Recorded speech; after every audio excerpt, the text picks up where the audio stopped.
Bom dia, boa tarde, boa noite. Eu sou Andrioli Costa e esse é o Diálogos do Comunicolog, o lugar onde o campo da comunicação se encontra.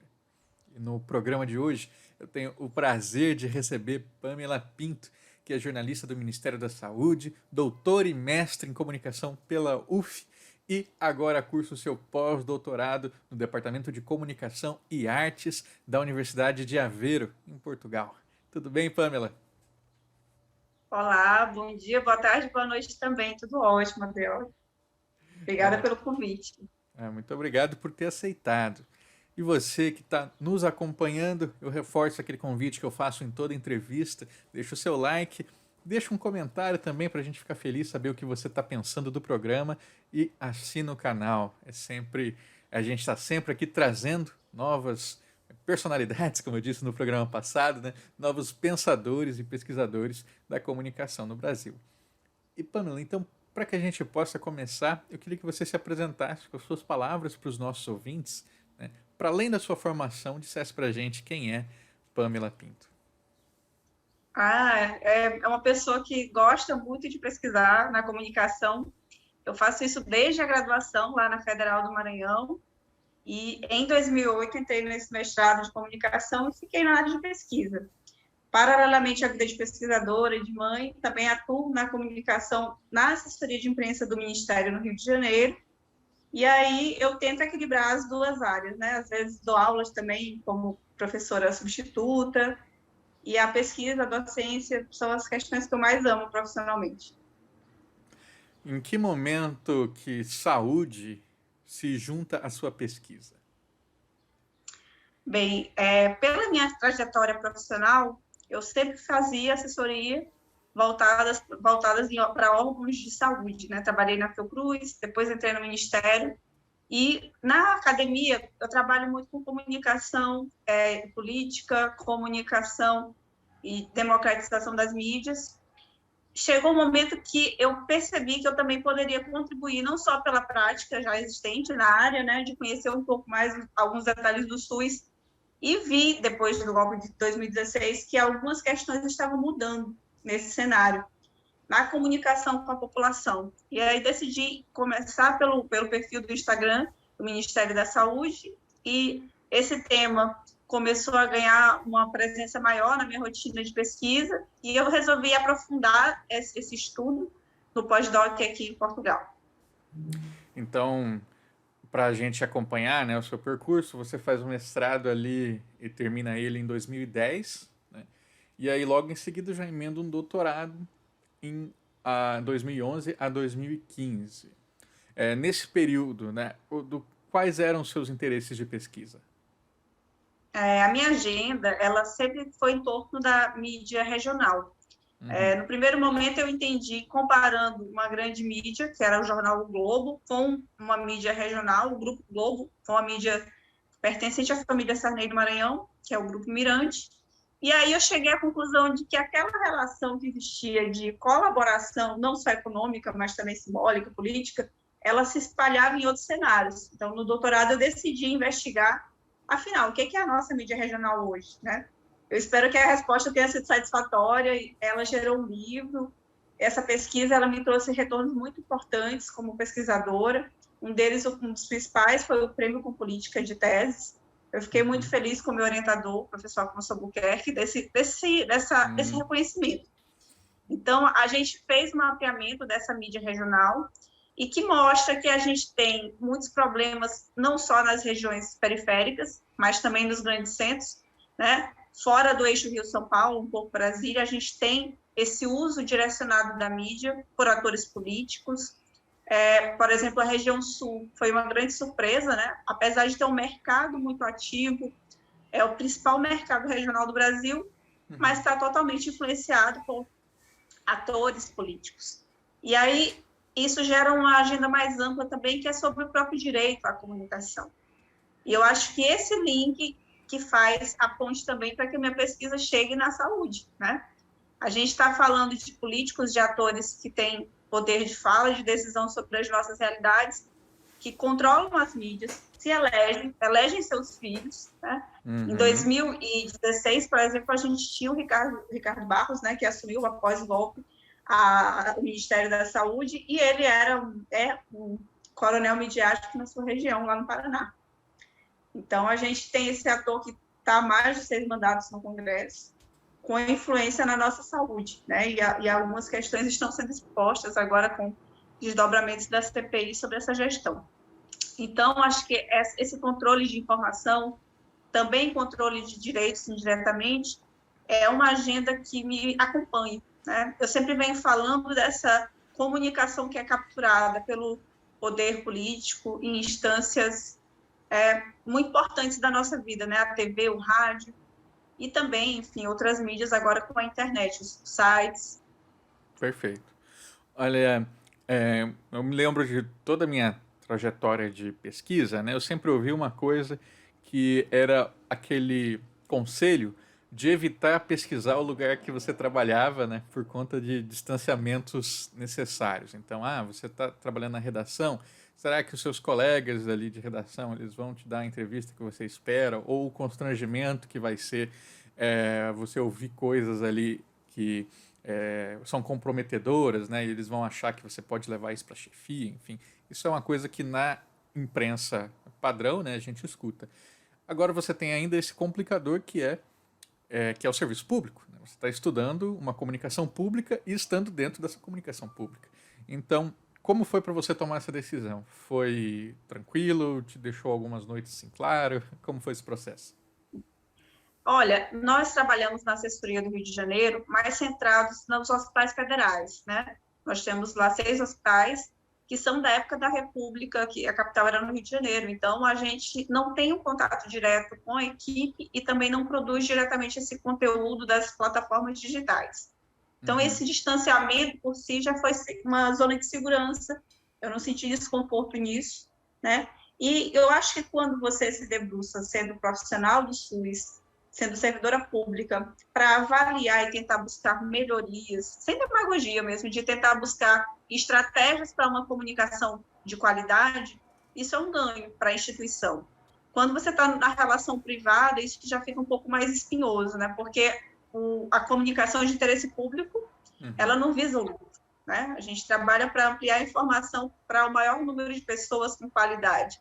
Então, acho que nesse aspecto tem uma diferença.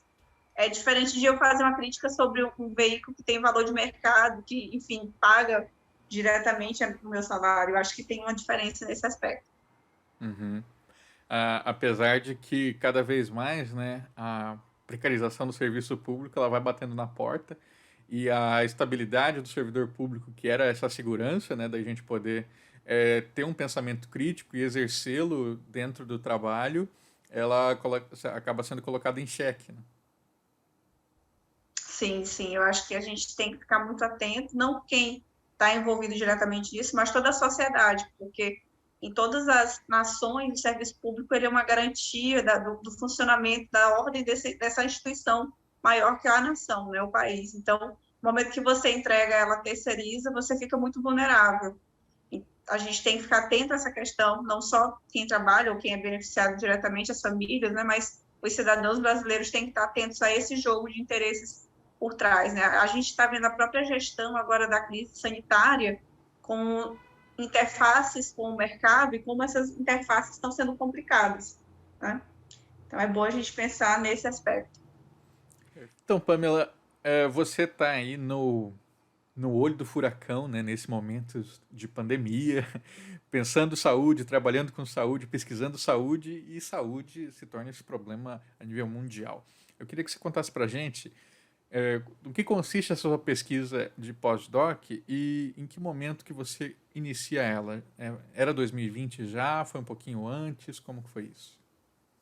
É isso. A pesquisa que eu venho desenvolvendo na Universidade de Aveiro, no Laboratório de Mídia, ela é um estudo comparado das relações de comunicação pública dos governos do Brasil e de Portugal em plataformas digitais. E aí, na época, em 2019, a gente pensou que o Instagram poderia ser uma boa pista para esse tipo de pesquisa, porque era uma rede que estava em ascensão, né? São mais de 2 bilhões de usuários. E a gente começa a perceber nesse cenário cada vez mais públicos mais maduros, né? Aquela rede que era inicialmente dominada por jovens começa a amadurecer.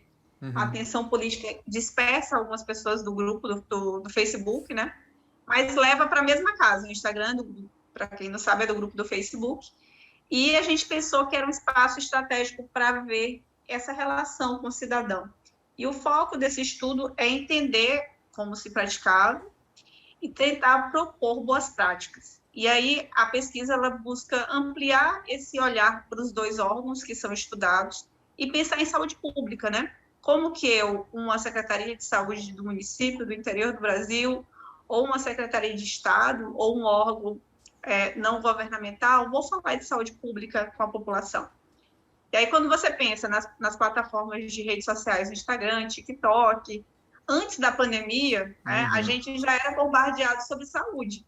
Só que a gente não percebe. Quando você recebe uma publicidade falando de bebida, falando de cigarro eletrônico, ou tem uma celebridade usando um desses recursos, né? Até de alimentação, fast food, isso é saúde. E a gente não percebe no dia a dia, se você não está conectado com esse tema, né?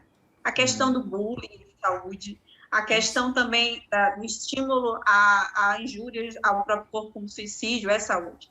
Então, são temas que nos cercam, eles são feitos numa rede privada, que visa lucro, principalmente pela indústria. E aí, uma mulher com mais de 30 anos, estou aqui online e começo a receber receitas milagrosas para rejuvenescimento, para emagrecer, enfim. E esse conjunto de informações acaba moldando os nossos hábitos de forma direta e indireta. Eu mesma gosto muito de colher receitas interessantes nessa plataforma. Basicamente, eu uso o Instagram para pegar receita. E aí, falar com os amigos também. E agora para pesquisar. Receita então, nesse cenário, de comida, né? Porque temos comida aí... saudável. Oi? De comida saudável, é bom falar. É saúde também, olha aí. Saúde. Então, assim, a gente pensou na importância estratégica dessa plataforma, que era muito usada para diversão e pouco problematizada, quanto uma plataforma que influencia a nossa saúde pública, né? E aí, há muitos estudos sobre o Instagram. A gente começou essa pesquisa já em setembro de 2019. Fizemos um mapeamento sobre os principais temas, né? É uma rede que mobiliza muitas comunidades. A imagem, ela consegue transmitir informações muito complexas, né? Desde para alguém que não tem muito entendimento de comida, por exemplo, mas que quer fazer uma determinada receita, até temas complexos como a rede de apoio a pacientes com câncer. Então, é um espaço que ele é pouco ocupado por autoridades públicas, né? Agora a gente começa a ter de forma mais massiva depois da pandemia, mas já era usado estrategicamente lá em 2011 pela Organização Mundial da Saúde. E o nosso ministério no Brasil, ele é um dos pioneiros no mundo de acessar essa plataforma para falar com pessoas. Em 2013, o ministério entrou no Instagram. Eu ia até perguntar isso. Se você... Só pede para a OMS. Interessante. E, claro, você começa, então, quando é 2019, né, fazendo esse trabalho, e aí, de repente, chega março de 2020. A pandemia tomou, né, a sua pesquisa de assalto, ou ela virou só um capítulo? Não, é uma agenda que ela ampliou a pesquisa, inclusive a importância dessa pesquisa. Quando você falava em estudar o Instagram 3, 4 anos atrás, parecia que você estava querendo uma pesquisa de diversão. Mas o que tem muito a ver, né? As pessoas não fazem essa conexão direta. Mas depois, com a pandemia, isso ficou mais claro. Tanto a importância, né, desses canais, o Ministério cresceu 2 milhões de seguidores em um ano. Ele tinha 698 antes de março, Nossa. E aí passou para 2,7, e esse número não para de crescer. Então, há uma demanda expressiva. Mas, assim, considerando que o Brasil é o terceiro maior usuário do Instagram, nós temos 99 milhões ali de usuários, 100 milhões... é muito pouco, se a gente olhar que são 2 milhões, quase 3. Mas se você pensar que são pessoas que querem saber sobre saúde, essa comunicação direta, ela é muito importante. Quando você tinha um problema de saúde, ou um interesse, ou um tema, você ficava muito refém do que se passava na mídia massiva há 10 anos atrás. Né? Uma campanha de vacina, por exemplo. Você via um vídeo, às vezes no YouTube, mas predominantemente se falava disso offline. Hoje, você consegue saber informações sobre o tema de forma direta com o órgão. Você segue, você comenta, você questiona, espera-se que você seja ouvido, é importante que isso aconteça, né? Que tenha um retorno para essa comunicação. E aí você passa a agendar também esse espaço. Você passa a falar, olha, eu quero saber sobre vacina tal, sobre tema tal, né? Então, essa inter-relação que as redes nos trazem, elas são fundamentais para melhorar essa comunicação com o cidadão. Hoje você trabalha não só com as plataformas digitais, claro, mas com as mídias tradicionais, mas você cria um canal que é inédito na nossa relação com os órgãos, por exemplo, de saúde. Você amplia essa possibilidade de escuta. E aí a pandemia, ela trouxe uma série de demandas, né, da sociedade para a saúde, e o governo imediatamente criou um site, na época, para a resposta do coronavírus. Foi um dos primeiros sites que eu identifiquei no Brasil, quando não era pandemia. A própria declaração dessa pandemia foi feita nas redes sociais em tempo real da OMS. Então, hoje você, cidadão, pode saber, acompanhar coletivas, algumas têm tradução já simultânea, né? Você cria uma relação de proximidade de um tema de muito interesse e impacto na sua vida. E isso foi para todas as redes de autoridade de saúde. A gente teve, a OMS também cresceu, triplicou, passou de menos de 2 milhões de seguidores para 8. Então, é uma expressão muito grande, sendo que é um tema que não era tão atrativo até então. E você percebe uma mudança no conteúdo produzido? Olha, a gente tem hoje muito mais vídeo, né, do que se tinha há 1 ano e meio, há 2 anos atrás. Essas instituições de saúde pública têm investido em mensagens mais dinâmicas. Muitas já estão também no TikTok. Eu até brinco, a minha pesquisa já envelheceu, já é coisa do passado. E aí você olha para o TikTok hoje e faz a mesma pergunta que as pessoas faziam antigamente para o Instagram. Mas por que estudar saúde no Instagram? Mas por que estudar saúde no TikTok? Claro. Você está falando ali com um público, que é o jovem, e que se você conseguir transmitir informações sobre uma prática de vida saudável, que inclui atividade de exercício físico, alimentação, saúde mental, você explicar o que é isso, o que é depressão para um jovem, e depois você cruzar isso a longo prazo, você vai ter um ganho. É um ganho que a nossa geração não tinha esse canal para conversar. E você pode também abrir um canal para falar com esses jovens, eles podem ser ouvidos, né?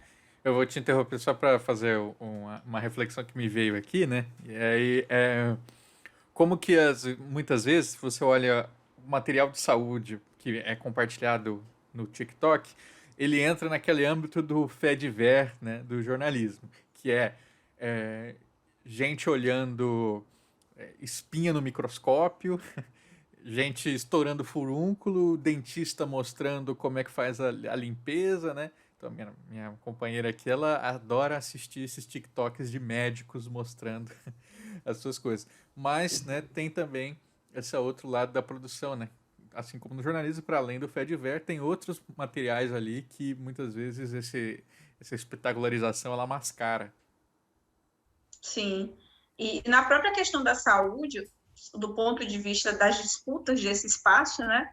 Você vê, além dos profissionais de saúde, os influenciadores que hoje estão diretamente falando desse tema. O Brasil, em termos de estética, por exemplo, de plástica, de estética de beleza, nós somos liderança global nesse mercado. Então, assim, essas pessoas estão influenciando padrões inexistentes de beleza, de bem-estar para toda uma geração. E a presença de uma contra-informação que reflita sobre isso, de um órgão de saúde, de uma agência, de uma ONG, ela é muito importante, porque para muita gente, imagina um nativo digital, que tem a sua experiência, sobretudo na internet, até para entender que existem outras fontes, para educar, em termos de educação midiática mesmo, é importante, né?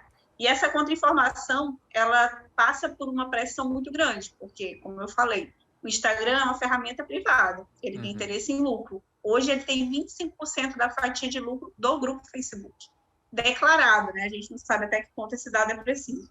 Mas você imagina que eu tenho uma ONG que quero falar sobre saúde mental, você tem um produto que paga publicidade e nós temos o McDonald's, né? Então, para cada um desses 3 atores, a rede diz que entrega essa mensagem. Mas qual mensagem que vai prevalecer no meu feed? qual a informação que eu tenho direito e tenho interesse vai chegar até a mim? A de saúde, a informação mercado, a informação fast food. Isso tudo é controlado por esse grupo econômico. Então, o próprio interesse público, nosso direito à comunicação e à informação, ele está muito ameaçado nessa relação assimétrica. A gente, de um lado, tem os players globais do mercado alimentício, do mercado alcoólico, dos cigarros, que tem uma capacidade de engajamento de publicidade, de impulsionamento muito grande, versus essas instâncias públicas ou não governamentais que falam de saúde pública. Então, quem me garante que eu tenho recebido essas mensagens organicamente, que eu sigo, que eu quero entender melhor? É bem complicado. Sabe que eu me lembrei agora também que recentemente saiu essa notícia, né, de que influencers pelo mundo estavam sendo pagos para falar, para desestimular pessoas a se vacinarem usando certo tipo de vacina, né, por interesses de um laboratório em específico. E no Brasil, um desses influenciadores era um cara que faz vídeos de pegadinha, né, vídeo de humor, que não tem nada a ver com saúde, mas ele é pago para falar de saúde, né? Então, acho que aí eu te coloco duas perguntas, né, de desafio, que uma como responder a isso, né, já que é uma pessoa que tem um público formado fazendo outra coisa, então esse público que ele formou fazendo humor, né, fazendo brincadeira, não sei o que, ele não está interessado em crítica, em questionamento. Então, como é que a gente produz uma contra-informação, uma informação para responder a essa desinformação? E a outra é como que você, enquanto pesquisadora, encara essa amplitude do objeto, né? Porque aí, de repente, você não pode mais centrar só nos influenciadores padrão que vão falar sobre o seu tema, mas eles vão falar, são influenciadores de vários temas diferentes que estão, de repente, querendo falar sobre vacina, seja sendo pagos, seja não, né? Então isso aí torna o seu objeto amplíssimo. Tá, eu vou começar com a primeira pergunta, te dando um dado que eu observei nas redes, em uma matéria que falava que a Espanha está tentando fazer uma adaptação para propaganda feita por influencers sobre beleza estética, para que ela seja enquadrada como publicidade e esteja vinculada às leis para a publicidade, né? Essa questão da rede, ela traz uma série de tensões, a liberdade de expressão versus a regulação. Uhum. A regulação dessas informações que são de interesse público, que afetam pessoas e audiências muito diversas. Então, é uma informação que não é fácil de identificar, mas eu penso, conforme você foi falando, eu fui articulando aqui, que essa tensão entre o privado e o interesse público, ela é inerente à nossa sociedade, né? Há uns 2 anos, a Folha mostrou uma matéria super interessante, apesar das questões todas democráticas, que falava do acesso e do avanço das comidas, dos alimentos ultraprocessados na Amazônia brasileira. E tinha uma imagem de vendedoras da Danone, da Nestlé, dentro de barcos, indo para as comunidades de barco, canoas, levando alimentos ultraprocessados para crianças. E que a pesquisa mostrava que as vendedoras que são nativas, todas estavam com sobrepeso, devido à dieta que elas tinham redefinido. E essa dieta não incluía, na maioria das vezes, o alimento in natura, as frutas da região. Então, você imagina, né, quando você pensa que a gente está falando de vários temas de alimentação, esse movimento é feito na nossa casa, na Amazônia, que é uma região com a biodiversidade riquíssima em frutos, alimentos, enfim. Então, eu acho que essa tensão, ela sempre vai existir, mas eu acho que cabe a diversos atores da sociedade civil, e aí nós fazemos parte desses atores enquanto profissionais de comunicação, e eu acho que tem um conceito que pode nos ajudar. Eu tenho lido bastante sobre educação midiática. É um tema que é espinhoso? Porque muitas vezes os projetos entendem que o jovem ou que o adulto, ele é uma tábua rasa, ele não tem uma experiência, uma relação com a sua comunicação. Mas há algumas vertentes que falam na educação midiática crítica, letramento midiático, letramento digital midiático, e essa perspectiva, ela também fala não só de como você vai entender o que é, por exemplo, notícia com desinformação, também conhecida como notícia falsa, mas também você vai aprender a como usar essas plataformas, como usar a mídia a seu favor, né? E lembrando, elas também estimulam que você produza conhecimento, que você produza informação. Porque se cada um tivesse esclarecimento a médio e longo prazo, além de a gente saber reorganizar esse consumo a nosso favor, a gente também vai poder se mobilizar para falar, né? Então, isso se aplica a qualquer área, não só à saúde, mas, enfim, aos direitos humanos, entre outros. As plataformas, a gente, na última década, tem mudado muito a nossa relação com elas, né? No começo, elas eram libertadoras, Sim. liberavam ali polo de edição, Democráticas. e isso ia ajudar muito. De fato, mudou muita coisa. A gente agora consegue fazer essa conversa fora da mídia mainstream, falar para um público que tem interesse nela. Uhum. Mas, por outro lado, a gente está cada vez mais sendo oprimido por essas grandes empresas, né? Que fazem o controle dessas plataformas, que fazem o controle da nossa internet, que derrubam a Tereza Cristina no meio de uma live, que somem com a foto do Lula na live, e você vê isso sendo feito assim, na nossa cara. E eles não têm o menor pudor em fazer isso. Então, a gente tem que também usar esses recursos a favor das estratégias de comunicação, principalmente as que visam o interesse público, as mídias comunitárias, e também entender o que pode ser feito em termos de uso de dados. Então, é uma grande teia, né? A gente está aqui falando pontos que se conectam, mas que também demandaria uma conversa mais ampla. Mas, assim, eu entendo que o guarda-chuva da educação midiática crítica, ele pode ajudar diferentes gerações a usarem a comunicação em benefício da sua saúde física, saúde mental, seu bem-estar físico. E são canais, a gente abre canais agora entre pares, e a gente também pode tentar influenciá-los, né? Claro que o humorista vai ter muito mais alcance do que a nossa conversa aqui, mas se a gente também não fizesse essa semente da crítica, da dúvida, a gente estaria com menos essa resistência. Muito bom.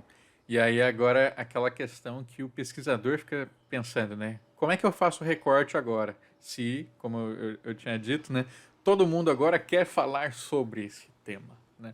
Então antes eu podia fechar vou estudar os influenciadores de saúde ou aqueles que repercutiram mais, né? Tiveram mais comentários, mais curtidas, sei lá. Mas agora é um tema do mundo. Todo mundo quer falar. Como é que você consegue pensar em recortes possíveis? Eu vejo isso de forma... Nos últimos meses, eu tinha pensado muito sobre isso, né? A gente tem um grupo de pesquisadores que já trabalha comunicação e saúde há muito tempo, né? Tem grupos no Rio de Janeiro, na Fiocruz, em São Paulo, enfim, em todo o país, mas esses grupos receberam uma ressignificação e, ao mesmo tempo, a gente invadiu a praia, porque muita gente que não trabalhava necessariamente com saúde agora tem interesse. E eu acho importante também que a gente consiga fazer essas pontes de conexão enquanto pesquisadores para ampliar esse debate, ponto A. E ponto B, o recorte depende muito da sua perspectiva. No meu caso, eu optei em estudar uma instituição pública, porque tem a ver com as minhas questões de pesquisa de agenda de interesse público, de democratização das mídias. Mas, da perspectiva de outras linhas de pesquisa, de estudo, você pode pegar marketing social, marketing digital a um leque. Eu acho que o que tem em comum é que a gente vai estar somando forças para uma área que precisa ser não só estudada, como monitorada. Para você ter ideia, quando eu comecei essa pesquisa, o Brasil, eu acompanho desde 2018 o perfil. E aí, de 2018 para cá, quais eram os meus achados? Eu dizia, olha, o perfil, eu fiz um artigo sobre amamentação, em agosto nós temos agosto dourado, e aí eu comparei os posts, né? Como é que estão os posts, que mulheres são essas que aparecem amamentando? Porque se é a comunicação pública, tem que falar para o nosso público que é diverso. E aí eu descobri que era uma mulher branca, urbana, classe média. E aí eu critiquei, eu disse, olha, mas tem que falar com a mulher indígena, com a mulher rural, enfim, com diversos aspectos de maternidade, e também há outros autores que falam que não é só a mulher, né? É a família que faz tudo isso. O Ministério até já chegou a fazer campanhas com os pais também, que é interessante. E aí, de repente, com essa nova etapa que nós estamos vivendo na democracia, os roxos sumiram. Eu fiz um levantamento final para uma parte da pesquisa sobre 2020 e 2021 da Covid. 69% dos posts do Ministério da Saúde são texto. Então, Uhum. a gente está falando de uma instituição que é estratégica no meio de uma pandemia e que dedicou apenas 7%, 6,9% dos seus posts para falar de prevenção do vírus. 80% foi para falar do governo. Então, esses dados mostram que essa nossa pesquisa, esse nosso monitoramento, sejam de órgãos públicos ou de influencers ou profissionais também, que também tem muita gente na área da saúde que faz cirurgias milagrosas, né? Enfim, que faz coisas além da possibilidade da medicina. Isso também é crime. E aí a gente começa a perceber a importância desse monitoramento. E é um monitoramento que deve ser feito de forma contínua, né? A gente percebeu que as demandas de 2018, elas viraram outras totalmente, né? Uhum. Nesse material que a gente levantou do último ano, 1% dos posts do Ministério da Saúde fala de desinformação, fala de cloroquina e tratamento precoce, quando já havia uma norma da OMS não recomendando o uso desse medicamento para a COVID. Então, a gente tem que fazer reflexões sobre isso, né? Então, o cidadão, todos nós fomos envoltos por uma certa uma venda. A gente não sabia o que era esse vírus no começo, como prevenir. Tudo era descoberto ao sabor ali do tempo, né? Todo mundo estava literalmente pesquisando esse vírus. Uhum. Então, era normal que a nossa atualização do nosso software interno fosse demorar um pouquinho mais, né? Então, a gente estava correndo com a informação que estava sendo transformada. E aí, esses canais que têm como mapear públicos, que tem como direcionar por geografia, idade, sexo. Hoje, você pode fazer um post mega segmentado em qualquer área, na saúde, inclusive. Então, a gente tinha essas ferramentas super poderosas para usar e informar a população. E, ao mesmo tempo, a gente vê que esse espaço público tem sido permeado por valores não éticos, por valores que estão acima dos interesses públicos, né? Então, essa rede, o Instagram, como o Facebook, como o YouTube, elas são muito importantes para a gente formar um conceito que é caríssimo à saúde, que é a tal da literacia em saúde. A gente, indivíduo que não é da área da saúde, tem um conhecimento básico que a experiência de vida proporciona, mas eu chego numa rede social formal de um governo, de uma instituição de credibilidade, e posso ampliar a minha informação sobre saúde, sobre um determinado tipo de doença, como ter uma prática de vida mais saudável, enfim. Ele vai falar de alguns temas que são relevantes como esses, e isso vai fazer com que eu, cidadão, me municie de informação para poder usar essa informação ao meu favor. Na pandemia, isso era vital, isso era garantia a sobrevivência. Com Aí você certeza. imagina, a gente está falando de um Brasil diverso, que tem casas com pouquíssimo espaço para várias pessoas. Como é que eu vou isolar numa casa com 2 cômodos, com um banheiro? A comunicação pública tem que falar para todos. A população de rua, zero. Então, assim, a gente fez também, nesse nosso movimento de análise da saúde pública no Instagram, a gente ampliou um pouco o nosso escopo, né? A gente centrou muito Portugal e Brasil, mas também viu América Latina. Nós levantamos num artigo recente que saiu na revista Âmbitos, os perfis de Instagram de saúde das autoridades da América do Sul. 12. Apenas um país falou para pessoas com baixa renda, com informações direcionadas para esse público. Como eu vou limpar a minha casa com água sanitária? Mas como eu vou diluir a quantidade de água sanitária em um litro d'água para não me intoxicar ou não ter um acidente com Meu o Deus. produto? Sim, muito importante. Isso é importante, as pessoas estão acessando essas informações. Então, assim, a gente tem que pensar na Qual diversidade, país? na equidade dessa informação. Qual país Então, a que pesquisa deu fala essa? de um pouco de tudo isso. Se eu não me engano, foi a Colômbia. Colômbia. Mas depois de passar o link do artigo, se você quiser compartilhar um dos Uhum. canais, ele é muito interessante porque a gente viu que o Instagram, apesar de ser usado desde 2013, no caso do Brasil, nesses 12 países, aumentou 75% depois da pandemia. Nos últimos 5 anos, as autoridades começaram a entrar nesses canais e usar a longo prazo, né? E na pandemia, todo mundo virou agenda para isso. Por quê? Porque é uma prioridade, porque a gente Claro. precisava ensinar as pessoas a lavarem as mãos, a E ter distanciamento. isso é um ótimo exemplo, porque, por exemplo, o exemplo, por exemplo, lavar as mãos, né? a gente viu tanto vídeo sobre isso no começo, tinha na TV, tinha na internet, que todo mundo agora, é, todo mundo é uma generalização, claro, assim, mas fica muito introjetado na cabeça, né? Esse, o ato de lavar as mãos como algo que tem que ser mais demorado, né? Que exige ali uma certa atenção, algo que antes a gente não fazia, tal qual é o costume do álcool em gel, né? Em 2010 que acabou permanecendo.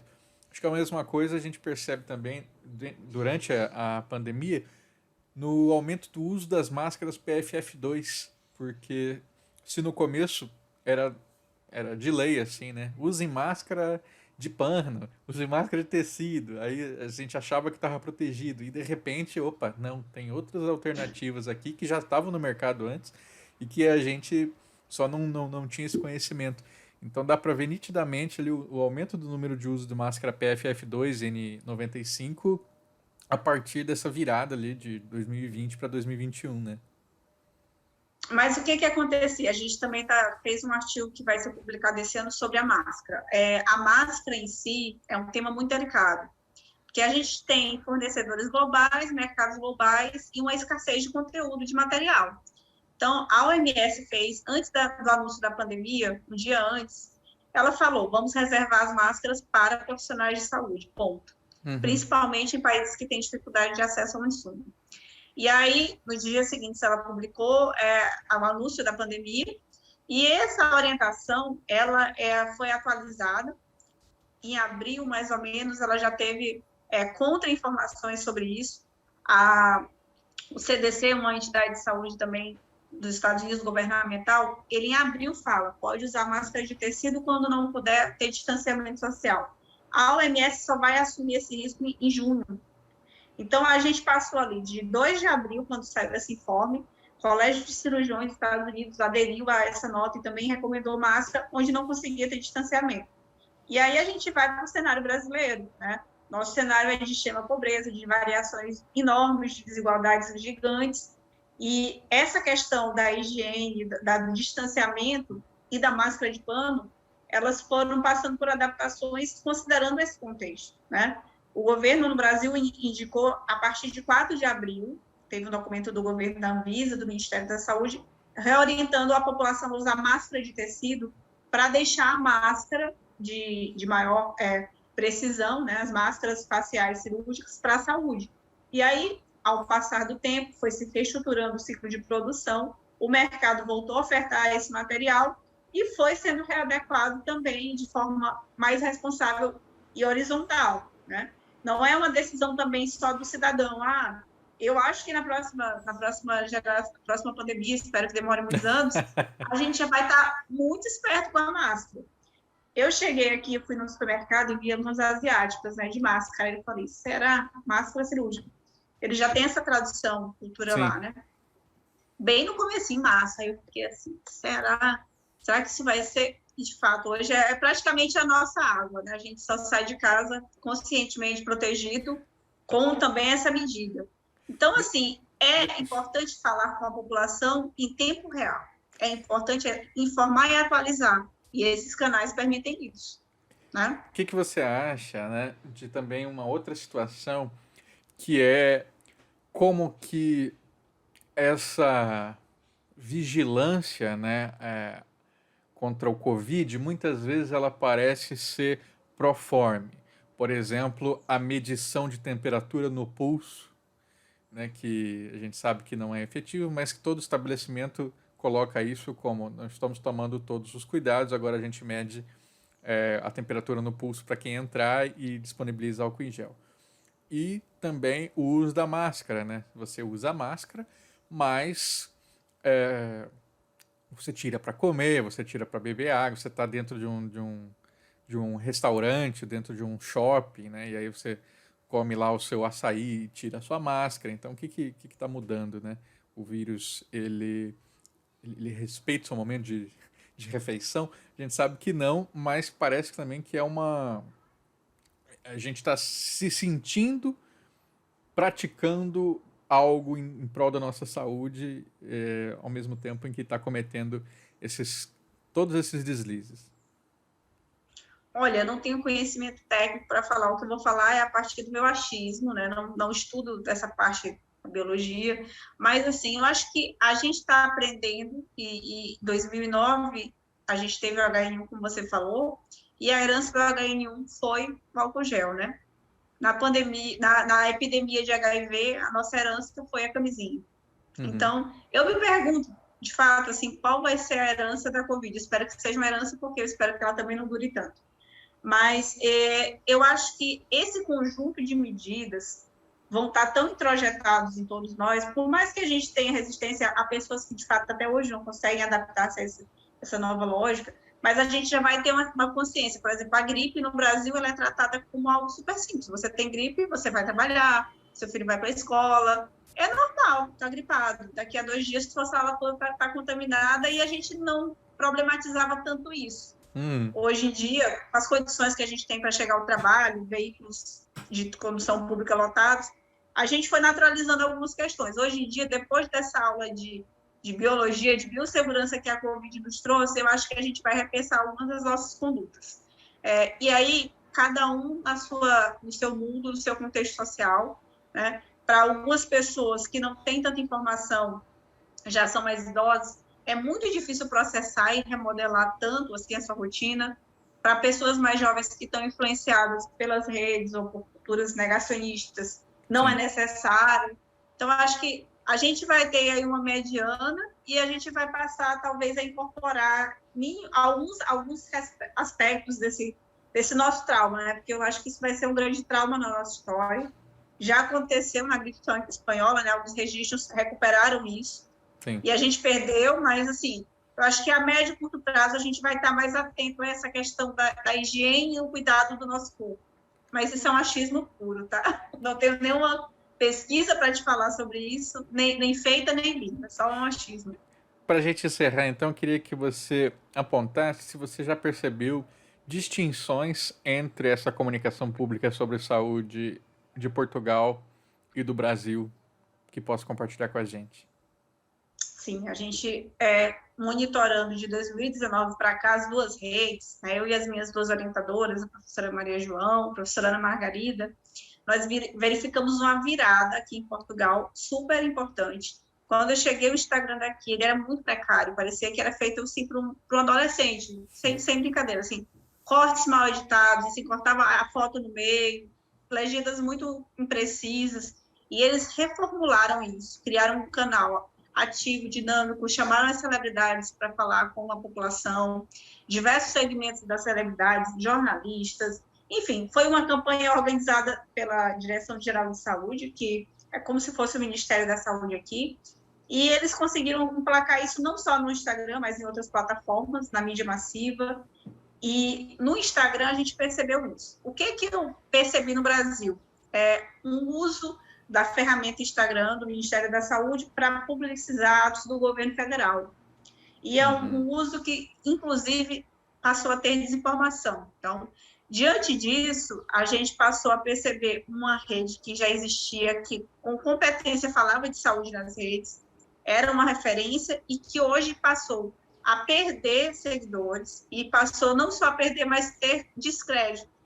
E aí, se a gente pensa que nós, brasileiros, tínhamos uma referência em saúde, essa referência está nas redes, quem vão ser as nossas referências? Vai ficar uma lacuna que provavelmente vai ser disputada aí por pessoas, por influenciadores e também instituições sérias, né? E a ideia, depois do e agora, quando a gente chegou nesse resultado, aqui melhorou, aí piorou, e o eixo que a gente percebe também como fundamental é seguir a orientação da Organização Mundial da Saúde. Se a gente fosse ter um distanciamento o máximo possível hoje para comparar as duas, nós teríamos esse argumento, né? Aqui em Portugal, desde o começo, se seguiram as orientações globais da OMS, enquanto no Brasil houve um tensionamento político e a gente vê que não foi muito seguido, né? Mas, outra coisa importante que se fala, né? O Brasil tem esse histórico de redes sociais na comunicação pública e na saúde, principalmente, e tinha o hábito de responder, mesmo que em uma escala pequena, responder comentários, tinha um espaço para diálogo, que precisa ser ampliado. Aqui esse espaço não existe. não se responde a um comentário, não importa qual seja. Então, assim, todo mundo precisa melhorar. E a gente também precisa cobrar, né? Quanto cidadão, enquanto ator, a gente também precisa pressionar essas instituições e dizer, olha, eu quero transparência nos dados. Eu tenho o direito de saber quantos mortos nós temos no Brasil hoje. E isso nas plataformas oficiais está sendo negado. Maravilhoso. Pamela, foi um prazer conversar contigo no dia de hoje. Queria que você deixasse o seu abraço para os nossos ouvintes, para os nossos espectadores. E o seu recado final pode ser uma indicação de um artigo seu, pode ser alguma uma dica bibliográfica. Fica à vontade, a palavra é sua. Obrigada, Andreoli. Olha, eu gostaria de agradecer a vocês pelo espaço e parabenizar a iniciativa de vocês para a comunicação do Brasil. Sem demagogia, a gente tinha pouco dessas iniciativas, ainda tem, mas eu acho que precisa ser valorizado e apoiado também, né, com pesquisa, com apoio de pesquisas para isso. Como dica, tem uma pesquisadora que eu conheci aqui indiretamente pelos livros, que é a pesquisadora Débora Lupton. Eu não a conhecia, ela é da sociologia. Ela tem vários livros super interessantes em saúde pública. Ela fez agora, como você me pegou de surpresa, eu sou péssima de memória, não vou lembrar o nome do último livro à risca, mas está na Amazon. É um livro sobre máscaras, ele é muito interessante. E também tem o livro do professor André Lemos, que eu sou terrível de memória, mas ele também fez um livro super interessante, já está disponível online, para leitura sobre o nosso contexto da pandemia no Brasil. E é isso, gente. Obrigada pelo espaço. Usem máscara, a saúde, o SUS, eles salvam vidas. Viva o SUS e vamos atrás da vacina. Valeu, pessoal. Espero que tenham gostado. A gente se vê na próxima semana, quarta-feira, 7 horas da noite. Um abraço. Até mais.